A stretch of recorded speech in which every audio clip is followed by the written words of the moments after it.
Sigmund Freud como fenómeno de la historia y de la cultura. Es siempre empresa delicada y peligrosa pretender observar desde su perspectiva histórica a un ser todavía vivo. Pero cuando ha realizado una obra vital y creado un sistema completo de ideas, como ocurre en el caso de Freud, es más fácil comprender su condición y significación históricas. Su teoría, familiar en líneas generales a todo lector culto, no tiene ramificaciones inabarcables, ni incluye tampoco elementos extraños cuyos orígenes hayan de buscarse en otras esferas del saber, y finalmente descansa sobre algunos principios perfectamente transparentes que dominan y penetran todo el pensamiento de Freud. Además, el creador de la teoría la identificó también con su método del psicoanálisis y formó así un sistema rígido, al cual con justicia se hace el reproche de ser absolutista. Por otra parte, esa teoría tiene en la historia de la ciencia la notable ventaja de destacarse claramente por su fondo filosófico y científico como fenómeno extraño y singular. No se confunde en parte alguna con otras maneras de pensar contemporáneas, ni tiene tampoco precursores en la historia del espíritu. Esa impresión de independencia, de falta de relaciones, se agranda aún por una terminología peculiar, que a veces raya en una jerga subjetiva. Todo parecería indicar que esta teoría, según lo quiso Freud, ha nacido precisamente en el consultorio médico y que a todos resulta molesta, menos al mismo Freud. Dicha doctrina presenta además una herida por la que respira la ciencia académica. Sin embargo, no hay idea, por original que sea, y por mucho que carezca de relaciones, que salga de la nada. La idea se desarrolla sobre un sustrato adjetivo de raíces en el que todos los contemporáneos, reconózcanlo conscientemente o no, quedan estrechamente ligados unos a otros. Freud se funda en condiciones previas históricas que hacían, en verdad, necesario un fenómeno como es el suyo. Su idea principal, es decir, la teoría del desplazamiento de la sexualidad, que evidentemente se halla condicionada por la historia de la cultura. Freud, como su contemporáneo más grande, Nietzsche, se encuentra al final de la época victoriana, época que en el continente no ha recibido todavía una designación igualmente expresiva, a pesar de que no fue menos característica en los países germánicos y protestantes que en los anglosajones. La época victoriana es una época de desplazamiento, un esfuerzo convulsivo por mantener artificialmente vivos unos ideales anémicos dentro del marco de la decencia burguesa por medio del moralismo. Estos ideales eran los últimos retoños del concepto religioso común de la Edad Media, cuya existencia había sido sacudida fuertemente poco antes por el enciclopedismo francés y la revolución consiguiente. Al mismo tiempo habían quedado huecas también las viejas verdades que en el campo político amenazaban derrumbarse. Al parecer no había llegado aún el momento para ello, y por lo mismo todo el siglo se esforzaba denodadamente por conservar de alguna manera la vida del medioevo cristiano que desaparecía. Se abatían revoluciones políticas, la opinión pública burguesa imposibilitaba las tentativas de liberación moral, y la filosofía crítica del siglo XVIII desembocaba, al principio en renovadas tentativas para apresar al mundo en una red de ideas de modelo medieval. Pero en el siglo XIX, el enciclopedismo se abrió camino, a pesar de todo, y principalmente en la forma de materialismo científico y de racionalismo. Esta es la tierra madre de la que surgió Freud, y cuyas características espirituales imponen su destino. Tiene la pasión del enciclopedista. Una de sus citas predilectas es la «Elle creuse l'infâme».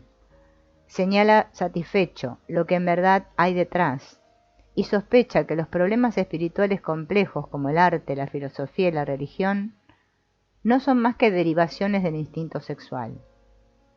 Este concepto, esencialmente reducido y negativo frente a valores culturales reconocidos, descansa en las condiciones históricas y está supeditado a ellas. Ve cómo su época le obliga a ver. Esto resulta evidente, sobre todo en su obra, El porvenir de una ilusión, donde traza un cuadro de la religión que concuerda, punto por punto, con el prejuicio de la era materialista. Su pasión por explicar lo negativo, ilustrándolo, se basa en la circunstancia histórica de que la era victoriana empleaba determinados valores culturales para crear una falsa imagen burguesa del mundo, y entre esos valores la religión, una religión de desplazamiento y represión, desempeñaba el papel principal. Esta falsa imagen de una religión es la que Freud tiene presente. Otro tanto sucede con la imagen del hombre, sus cualidades conscientes, en el sentido victoriano, su persona falseada para darle carácter de idealista. Se basan en profundidades de una oscuridad concordante, o sea, en una sexualidad infantil desplazada o reprimida, e incluso todo don o creación positivos fincan en un minus infantil, que corresponde al refrán materialista: el hombre es lo que come. Este concepto del hombre desde el punto de vista histórico es una reacción erostrática con la tendencia de la época victoriana a ver todo color de rosa y a denominar todo subrosa, pues fue la época de la socarronería espiritual que terminó por producir a Nietzsche, el cual utilizaba un martillo para filosofar. Es lógico que en la teoría de Freud desaparezcan los motivos éticos que determinan el destino. Estos quedan reemplazados por una moral convencional, de la cual se supone, con razón, que será tal como es, o no sería en absoluto sino uno o varios antepasados malhumorados no hubieran encontrado tales prescripciones para alcanzar la conveniente inocuidad de su impotencia. Desde entonces existirían, por desgracia, tales modos de pensar que se prolongan en el super-yo de cada individuo. Ese concepto grotescamente desvalorizador es un justo castigo por el hecho histórico de que la ética de la era victoriana tampoco había sido otra cosa que una moral convencional y el producto de unos praeceptorum mundi regañones. Si se considera a Freud retrospectivamente, o sea, como exponente de resentimiento del nuevo siglo contra el anterior, con sus ilusiones, su hipocresía, su anti-ignorancia, sus sentimientos falsos y exagerados, su moral superficial, su religiosidad artificial, insípida, y su gusto lamentable, se le ve, a mi juicio, con una luz mucho más clara que cuando se lo considera como profeta de nuevas rutas y verdades. Es un gran destructor que rompe las cadenas del pasado y liberta de la prisión malsana ejercida por un mundo de hábitos viejos y podridos. Enseña que los valores en que creían todavía nuestros padres pueden ser interpretados de muy distinto modo, como por ejemplo aquella mentira sentimental de que los padres ya no viven sino para sus hijos, o el tema del hijo noble que lleva a su madre durante toda su vida en el corazón, o el ideal de la hija que comprende totalmente a su padre. Antes se creían estas cosas a ojos cerrados, pero desde que Freud presentó a la luz del día la desabrida idea de la fijación incestuosa, se hacen sentir ciertas dudas útiles que, para ser saludables, no necesitan ser llevadas hasta las últimas consecuencias. Se interpreta acertadamente la teoría sexual cuando es considerada como una crítica a la psicología contemporánea. Es posible conformarse con sus afirmaciones y conceptos desagradables si se tienen en cuenta las condiciones previas históricas contra las cuales arremete. Cuando se llega a saber que el siglo XIX, para no malograr su imagen del mundo, ha falseado hechos enteramente naturales, convirtiéndolos en virtudes sentimentales y morales, se comprende también en parte el sentido de la tesis freudiana, según la cual el niño en la lactancia se halla bajo el influjo sexual al succionar el seno de la madre, tesis que posiblemente ha causado más revuelo que cualquier otra. Esta interpretación pone en duda la proverbial inocencia del lactante y también la relación madre-hijo. Esto es lo esencial en la afirmación que de este modo se convierte en un ataque resuelto contra el corazón de la sagrada maternidad. El hecho es que la maternidad no es sagrada sino natural. Al llamarla sagrada surge la perentoria sospecha de que con ello se pretende ocultar algo muy sacrílego. Freud dijo bien claramente que hay detrás de eso, pero por desgracia inculpó al lactante en vez de acusar a la madre. Desde el punto de vista científico, la teoría de la sexualidad infantil no tiene gran valor, pues también al gusano le deja indiferente que se afirme que devora la hoja por simple placer, o que lo hace por placer sexual. El mérito histórico y universal de Freud no consiste en esos errores escolásticos de interpretación sobre esa materia científica especializada, sino en el hecho fundamental y justificativo de su fama, de derribar, como un profeta del Antiguo Testamento, a unos dioses falsos y demostrar a la luz del día, sin compasión, la podredumbre del alma contemporánea. En todos los casos en que se produce una reducción dolorosa, por ejemplo, cuando considera al buen Dios del siglo XIX como transfiguración del señor Papá, la acumulación del dinero, equivalente al placer infantil de jugar con los propios excrementos, podemos tener la seguridad de que existe una sobreestimación o un falseamiento colectivo. ¿Cómo enfrentar, por ejemplo, al dios dulzón del siglo XIX? Un deus absconditus, como en el caso de Lutero. ¿No suponen las gentes cándidas que los hombres buenos merecen mucho dinero? Igual que Nietzsche, igual que la Guerra Mundial, Freud y su contrafigura literaria, Joyce, son una réplica al siglo XIX. En eso estriba sin duda su sentido principal. No significa un programa para el porvenir, puesto que hasta a la ambición más atrevida y a la voluntad más firme le será imposible refrenar todos los deseos reprimidos de incesto y todas las restantes incompatibilidades no desplazadas, y convertirlos en una experiencia humana. Por el contrario, algunos pastores protestantes se han aprovechado ya del psicoanálisis porque han encontrado en él un recurso magnífico para agudizar la conciencia de los hombres, estableciendo el sentido de pecados muy diferentes a los meramente conscientes. Un giro, en verdad grotesco, pero extraordinariamente lógico, que Stanley Hall ha previsto con sentido profético. Los métodos freudianos empiezan también a hacer profesión de fe hacia un nuevo desplazamiento acaso más desprovisto de alma, y esto se comprende fácilmente, pues nadie sabe qué hacer con los deseos incompatibles. Para aliviar ese cargo de conciencia, Freud inventó el concepto de la sublimación. La idea de la sublimación equivale exactamente al artificio del alquimista, a la transformación de un objeto innoble en otro noble, de lo inútil en algo útil, de lo inservible en algo que pueda aprovecharse. Quien tal lograra alcanzaría la gloria inmortal. Pero por desgracia los físicos no han descubierto la retransformación de la energía sin el consumo de una cantidad de energías. La sublimación, por el momento, no es otra cosa que un piadoso ideal que ha sido inventado para conformar a unos preguntones inoportunos. Al discutir esos problemas no quisiera dar preponderancia a la dificultad profesional con que tropieza el psicoterapeuta práctico, sino al hecho evidente de que Freud no llega a constituir un programa. No debe ser interpretado con miras al porvenir. En él todo está orientado en sentido retrospectivo e incluso sobre la base de una selección unilateral. Solo le interesa el origen de las cosas y no la dirección a la que tienden. Es algo más que un científico anhelo causal, lo que le obliga a buscar las causas, pues de lo contrario no podría pasársele por alto el hecho de que ciertos fenómenos psicológicos tienen en realidad razones distintas que las escabrosidades de la crónica escandalosa. Un ejemplo excelente en este sentido lo ofrece su estudio sobre Leonardo da Vinci y su problema de la duplicidad de madres.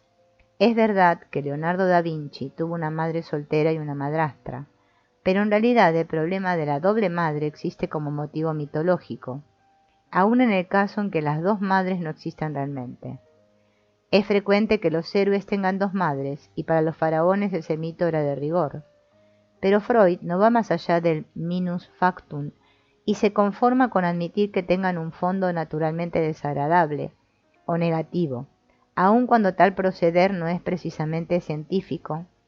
Posee, desde el punto de vista de la justicia histórica, un mérito superior al que tendría en el caso de ser científicamente inatacable. La exactitud científica podría borrar con facilidad el fondo tenebroso que también existe, y entonces quedaría incumplida la misión histórica universal de Freud, que estriba justamente en señalar lo que hay de oscuro tras las fachadas postizas. En ese sentido, poco importa una pequeña inexactitud científica. Al estudiar atentamente sus trabajos se obtiene la impresión de que su capacidad científica y la finalidad correspondiente que Freud coloca siempre en primer plano han sido estilizadas en secreto por su misión cultural inconsciente y en detrimento de una verdadera sistematización teórica. Hoy día la voz del que grita en el desierto debe hablar en un tono científico si desea ser oída por sus contemporáneos. Es preciso poder destacar que tales o cuales resultados han sido obtenidos de un modo científico, pues esto es lo único que logra más o menos convencer. Pero la ciencia tampoco es invulnerable contra la inconsciente visión del mundo. Qué fácil hubiera sido tomar la Ana de Leonardo como la representación clásica del motivo mitológico de la doble madre, pero la psicología victoriana tardía de Freud y por tanto un público extraordinariamente amplio se benefició mucho más cuando a raíz de investigaciones meticulosas pudo descubrirse que el respetable padre de Leonardo originó la existencia del gran artista a consecuencia de un pequeño error. Es este un golpe certero. El motivo mitológico de la doble madre, sin embargo, es verdaderamente científico y por lo tanto solo preocupa a unos pocos que se dedican a conocimientos independientes de su tiempo. Pero esto deja indiferente al público en general, porque este público, al contrario de la ciencia, aprecia más a un Freud unilateralmente orientado hacia lo negativo. La ciencia requiere un juicio imparcial, no tendencioso y que abarque todo. La teoría de Freud, en el mejor de los casos, es una verdad parcial y por consiguiente su existencia y eficacia exigen la rigidez de un dogma y el fanatismo de un tribunal del santo oficio. La verdad científica únicamente necesita la simple comprobación. Pero la teoría psicoanalítica carece de la intención secreta de valorizarse como una verdad científica, anhelando ejercer su influencia sobre una extensa multitud. Es aquí donde se advierte que ha tenido su origen en el consultorio médico. Pregona lo que el neurótico de nuestro siglo tiene que comprender, en primer término, ya que es una de las víctimas inconscientes de la psicología victoriana retrasada. El psicoanálisis destruye en él personalmente los valores falsos, cauterizando toda la podredumbre del fenecido siglo XIX. Desde ese punto de vista, el método constituye una preciosa y hasta indispensable aportación de conocimientos prácticos, que dio valiosísimo impulso a la investigación de la psicología de la neurosis. A la atrevida unilateralidad de Freud se debe que la medicina esté en condiciones de tratar individualmente los casos de neurosis y que la ciencia se haya enriquecido con un método que le permite tratar el alma individual como objeto de investigación. Antes de Freud, esto solo existía como fenómeno curioso. Por lo que se refiere a la neurosis, no se trata de una enfermedad específica en la época post-victoriana, sino que se ha extendido en el tiempo y en el espacio, y por consiguiente aparecen pueblos o individuos que no necesitan peculiares revelaciones sexuales, ni la destrucción de hipótesis nocivas en este sentido. Una teoría sobre los sueños o sobre las neurosis, basada en un prejuicio de la época victoriana, resulta, cuando menos, de importancia secundaria para la ciencia. De no ser así, los conceptos tan diferentes de Adler habrían pasado sin ejercer efecto alguno. Adler también reduce los fenómenos, pero no a un principio de placer, sino a una tendencia de poder, habiendo logrado un éxito indiscutible. Este hecho pone claramente de manifiesto la unilateralidad de la teoría freudiana. La de Adler también es unilateral, pero comparada con la unilateralidad de Freud, ofrece un cuadro más amplio y más nítido del resentimiento contra el espíritu del siglo XIX. Toda la moderna caída de los ideales de los padres se refleja también en la obra de Adler. Pero el alma humana no es solamente un producto del espíritu de la época, sino una cosa mucho más constante e invariable. El siglo XIX es tan solo un fenómeno local y pasajero que únicamente ha depositado una capa de polvo relativamente fina sobre la vieja alma de la humanidad. Si se quita esa capa y se limpian nuestros anteojos profesorales, ¿qué veremos? ¿Cómo aparecerá entonces el alma y cómo explicaremos una neurosis?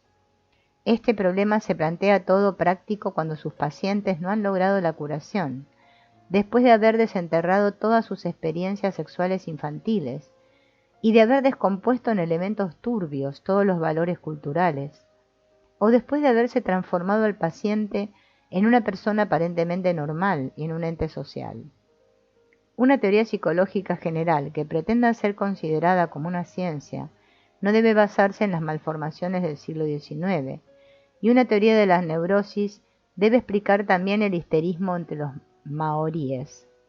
En cuanto a la teoría sexual, se aparta del estrecho campo de la psicología de la neurosis para pasar a los otros temas, como por ejemplo, a la psicología primitiva, salta a la vista su unilateralidad, unos conocimientos que han surgido del empirismo de unas neurosis observadas en Viena entre 1890 y 1920. Mal pueden emplearse para el estudio del problema del tótem y del tabú, aunque se proceda muy habitualmente. Freud no ha penetrado en la capa profunda de la humanidad en general. No podía ni debía hacerlo sin ser infiel a su misión histórica cultural, y esa misión de importancia suficiente para llenar la obra gloriosa de la vida de un hombre. Freud pudo cumplirla.